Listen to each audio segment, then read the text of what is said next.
इस वक्ता के अगली कड़ी में अब मैं बुलाना चाहती हूँ मान्यवर संतोष नागवंशी जी, जो कि प्रदेश अध्यक्ष है भारत मुक्ति मोर्चा बिहार से।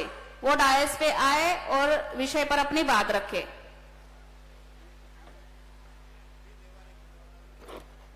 धन्यवाद संचालक महोदय।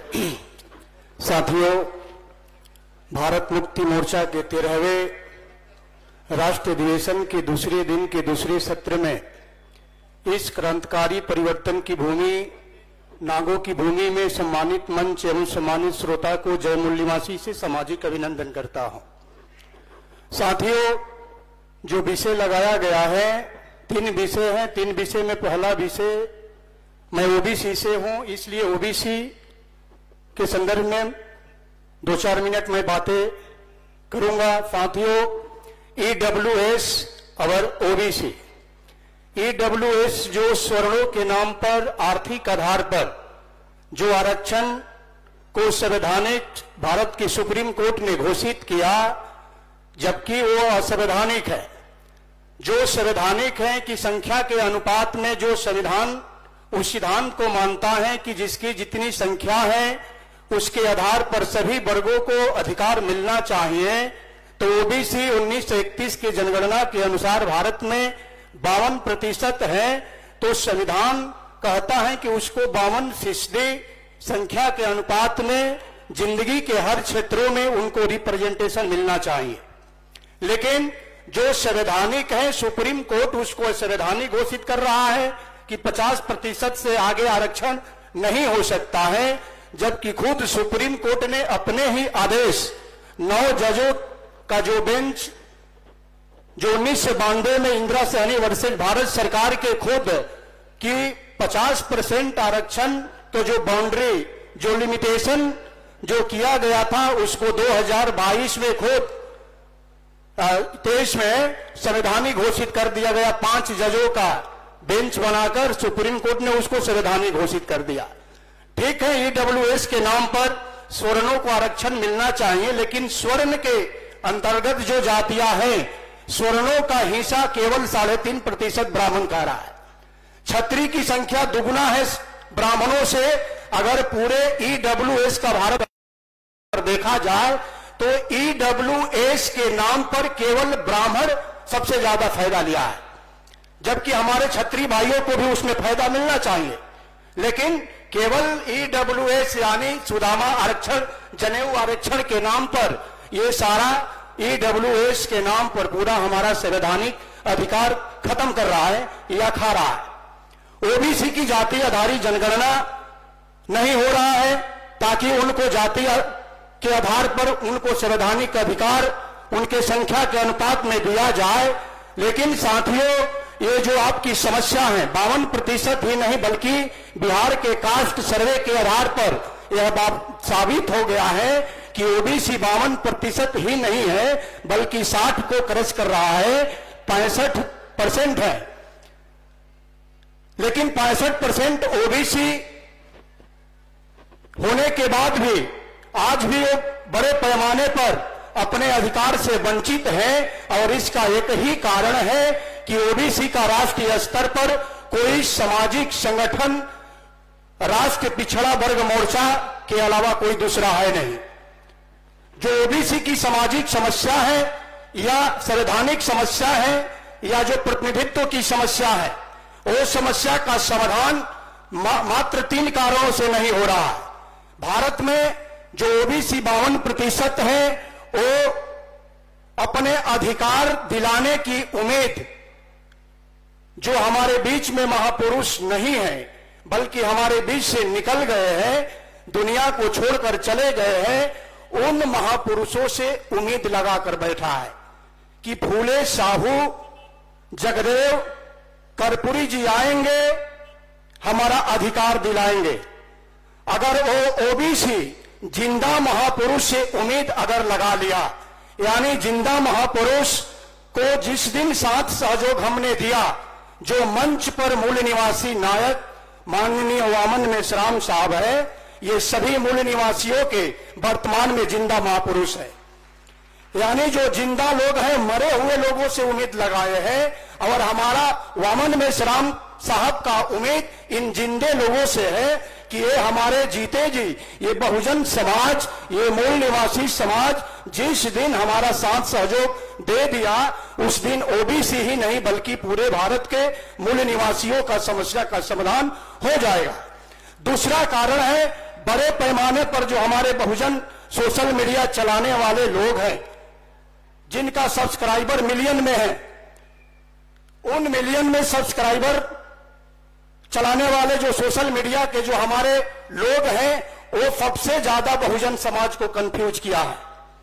सोशल मीडिया जितना जागृत किया है उससे कई गुना सोशल मीडिया के लोग हमारे समाज को कंफ्यूज किया है, गुमराह किया है।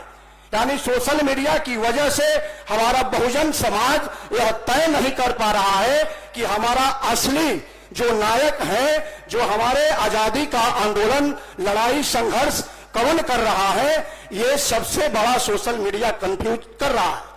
जिसका जिला स्तर का संगठन नहीं है, जिसका राज्य स्तर का संगठन नहीं है, कोई उनके पास आंदोलन नहीं है, उस व्यक्ति के पास जाकर जो मिलियन में जो सब्सक्राइबर रखने वाले जो सोशल मीडिया के जो साथी हैं उनके भी मुंह पर अपना माइक लगाकर यह कहते हैं कि पूरे भारत के युवाओं का आपसे ही उम्मीद है। अरे उनका कोई संगठन नहीं है, भारत में कोई आंदोलन नहीं है। उनके पास जाकर हमारे सोशल मीडिया के जो बहुजन समाज के सोशल मीडिया चलाने वाले लोग, ब्रह्मवादी मीडिया की मैं बात नहीं कर रहा हूं, वो तो हाइड कर ही रहा है, लेकिन सोशल मीडिया जो हमारे समाज के लोग चला रहे हैं जिनको लाख से ऊपर यानी मिलियन, 20 लाख, 30 लाख, 40 लाख, 50 लाख से ऊपर भी उनके सब्सक्राइबर हैं, टीआरपी व्यूज बड़े पैमाने पर है, वो कभी भी जिस व्यक्ति को, जिस आंदोलन को, जिस संगठन को भारत का जो ब्राह्मणवादी मीडिया है हाइड कर रहा है वो भी हाइड करने का काम कर रहे हैं, जबकि उनको हाईलाइट करने का काम करना चाहिए। साथियों, ये कारण है वामन मेश्राम साहब का जो ब्राह्मणवादी मीडिया है या हमारे समाज का मीडिया है वो उनका जुबान फिसल जाता है। मैंने एक बार पिछले राष्ट्रीय अधिवेशन 39वां लखनऊ में नेशनल दस्तक के शंभू कुमार से मैंने सवाल किया, बहुत पहले से देखता रहा, लेकिन मैंने एक समीक्षा किया कि ये नेशनल दस्तक के जो शंभू कुमार जी है ये क्या कर रहे हैं कि वामन मेश्राम साहब के पास आते हैं तो पूछते हैं कि मेश्राम साहब, नीतीश कुमार जी, तेजस्वी के बारे में, मायावती के बारे में आपका क्या ख्याल है? लेकिन मायावती के पास, तेजस्वी के बाद या अन्य नेताओं के पास जब वही नेशनल दस्तक के शंभू कुमार जाते हैं तो एक बार भी नहीं पूछते हैं कि आपको वामन मेश्राम के बारे में क्या ख्याल है, कभी नहीं पूछते हैं। ये मैं जब सवाल किया लखनऊ ग्राउंड में तो हम पर वो भड़क गए। अरे मैंने कम से कम दूसरे नेताओं के पास भी तो पूछिए कि वामन मेश्राम के बारे में आपका क्या ख्याल है, क्या नजरिया है। वो व्यक्ति कम से कम वामन मेश्राम के बारे में भला बुरा कहेगा, बहुजन समाज के लोग ढूंढ लेगा कि हमारी असली लड़ाई कौन लड़ रहा है। ये दूसरा कारण है। तीसरा कारण है, बड़े पैमाने पर भारत में ये देखने को मिल रहा है कि जो जातीय चेतना पैदा किया जा रहा है और जातीय चेतना पैदा करके उस जाति के एक व्यक्ति को हाईलाइट किया जा रहा है सभी मीडिया के द्वारा, चाहे वो ब्राह्मण बनिया मीडिया हो, चाहे बहुजन समाज के जो मीडिया जो उनके प्रभाव में चल रहा है, जिनके घंटों में लाखों से ऊपर व्यूज बढ़ जाता है। और हमारा वामन मेश्राम या कोई भी हमारे संगठन के जो मीडिया चलाने वाले हमारे प्रभाव क्षेत्र में है, उनका 10-10 दिन 20 दिन के बाद भी 2000, 4000, 5000 भी नहीं आता है। तो ऐसे जाति के एक व्यक्ति को पकड़ो, हाईलाइट करो और अंत में उसका इस्तेमाल करो, यानी समझौता का प्रस्ताव भेजो, ऐसा देश में चल रहा है। इसलिए साथियों, ऐसे 3 चीजों से हमको सावधान रहना है। अपने नेताओं का मतलब कि जो असली आपकी लड़ाई लड़ रहा है वो दूसरा भारत में कोई लड़ाई नहीं लड़ रहा है, यह बात तय कर लीजिए। ये बात निर्धारित है कि हमारा असली मसीहा, जिंदा महापुरुष यानी जिनका जय जयकार नहीं करना है, बल्कि उनके पीछे, उनके केवल आदेश पर, उनके अपील पर केवल हमको अमल करने के लिए पीछे लग जाना है। केवल जय जयकार करने से जय जयकार होने वाला नहीं है। जय जयकार तब होगा मरे हुए महापुरुषों का, तब हम जिंदा महापुरुष का साथ सहयोग करेंगे, तब जाकर उनका जय जयकार होगा। नहीं तो वामन मेश्राम साहब भी हमारे बीच से निकल जाएंगे और कल वामन मेश्राम साहब का फोटो लगाओगे घरों में, अगरबत्तियां दिखाओगे, उसे जय जयकार नहीं होगा। मेश्राम साहब का मिशन पूरा नहीं होगा, आपके समस्या का समाधान नहीं होगा। इसलिए अपने नकली नेताओं को पहचानो, क्योंकि सैकड़ों हजारों नकली नेता वामन मेश्राम साहब के इर्द गिर्द घूम रहे हैं और हम पहचानने में कंफ्यूज है कि हमारा असली वास्तविक नेता कौन है। वास्तविक नेता आपका वास्तव में लीडरशिप, लीडिंग करने वाला, नेतृत्व करने वाला वामन मेश्राम साहब ही है और इनका साथ सहयोग हम लोग करेंगे बड़े पैमाने पर और अपनी आजादी और अपनी समस्या का समाधान करेंगे। ऐसा आशा और विश्वास के साथ आपने मेरी बात ध्यानपूर्वक सुना। आभार, धन्यवाद। जय मूल निवासी। जय मूल निवासी। धन्यवाद नागवंश जी आपके महत्वपूर्ण बात के लिए।